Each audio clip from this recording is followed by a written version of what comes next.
Hello YouTube మిత్రులారా, మీరందరూ ఎలా ఉన్నారు? మీరందరూ బాగున్నారని అనుకుంటున్నాను. నేను కూడా చాలా బాగున్నాను.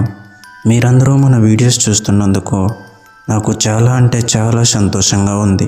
కానీ బాధాకరమైన విషయం ఏమిటి అంటే మీరందరూ వీడియోస్ చూస్తున్నారు కానీ ఎవరూ లైక్ చేయట్లేదు. దయచేసి ఈ వీడియోకు ఒక లైక్ చేసి మీ అభిప్రాయాన్ని కమెంట్ల ద్వారా తెలియచేయండి. ఈ వీడియో కనుక మీకు పూర్తిగా అర్థం కావాలి అంటే ఖచ్చితంగా ఎక్కడ స్కిప్ చేయకుండా చూడండి. ఇప్పుడు మనం వినబోయే కథ చంద్రముఖి స్టోరీలోని రెండవ భాగం. ఈ వీడియో చూసిన తర్వాత చంద్రముఖి మొదటి భాగం తప్పకుండా చూడండి. మీకు చంద్రముఖి మొదటి భాగం ఐకార్డ్స్లోనూ అలాగే ఎండ్ స్క్రీన్స్లోనూ దొరుకుతాయి. ఈ వీడియోని చూసిన తర్వాత తప్పనిసరిగా మొదటి భాగాన్ని చూడండి. అప్పుడు మీకు మరింత బాగా అర్థమవుతుంది. ఇక ఏమాత్రం ఆలస్యం లేకుండా వెళ్ళిపోదాం మన ఇవాల్టి దెయ్యాల కొంపలోనికి.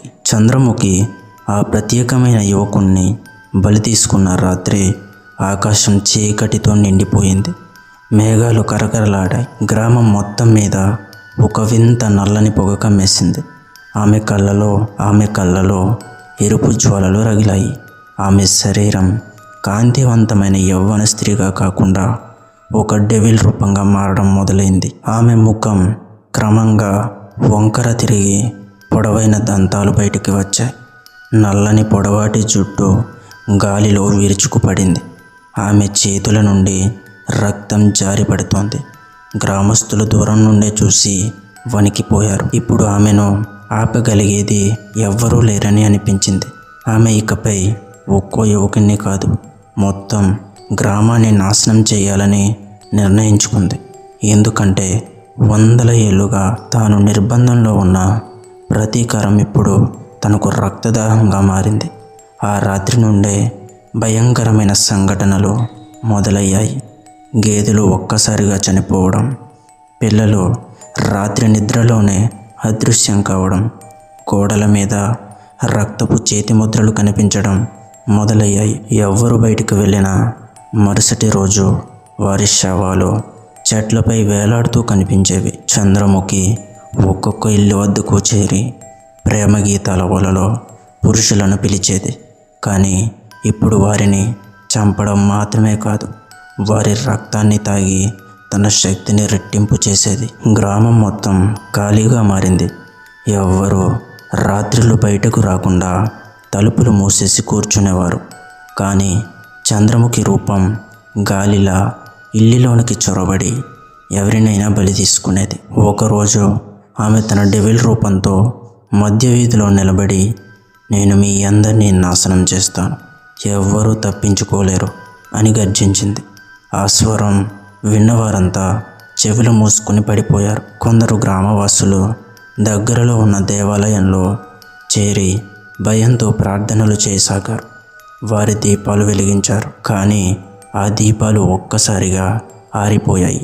చంద్రముఖి స్వరం అక్కడ కూడా ప్రతిధ్వనించింది. ఇప్పుడు ఆమెకు ప్రేమ అనే భావన మిగలలేదు. ఆమె కళ్ళలో కేవలం ప్రతీకారం మాత్రమే ఉంది.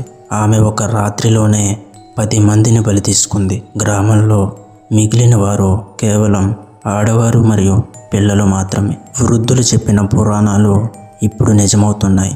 వారు గుర్తు చేసుకున్నారు, ఒక అఘోరి మాత్రమే ఆమెను ఆపగలడు, లేకపోతే ఈ గ్రామం పూర్తిగా అంతరించిపోతుంది అని. కానీ అఘోరిని ఎక్కడ వెతకాలి ఎవరికీ తెలియదు. గ్రామస్తులు గుండెల్లో భయం, కళ్ళల్లో నీరు పెట్టుకుని ఒకరినొకరు సాంత్వనపరిచారు. కానీ రాత్రి చీకటి దగ్గరగా వస్తే అంతా కుదేలయ్యేవారు. చంద్రముఖి తన శక్తి అంతా వెచ్చించి ఒక మహాయజ్ఞం లాంటి క్రతువు మొదలుపెట్టింది. ఆమె రక్తంతో నేలపై చిహ్నాలు గీసింది.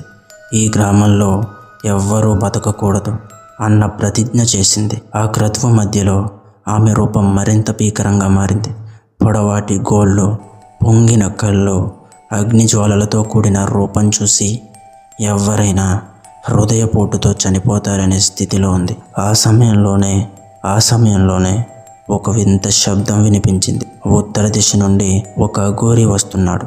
అతని చేతిలో త్రిశూలం, మెడలో రుద్రాక్షమాల, నుదుటి మీద విభూతితో నిండిన భీకరమైన రూపం. ఇప్పుడు గ్రామం శ్వాస ఆపేసి చూస్తోంది.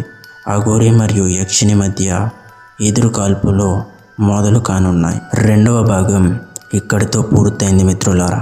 కనుక మీకు ఈ వీడియో నచ్చినట్లయితే కమెంట్ చేయండి. మీరు కమెంట్ చేసినట్లయితే దీని తరువాయి భాగం 3వ భాగాన్ని నేను తప్పకుండా చేస్తాను.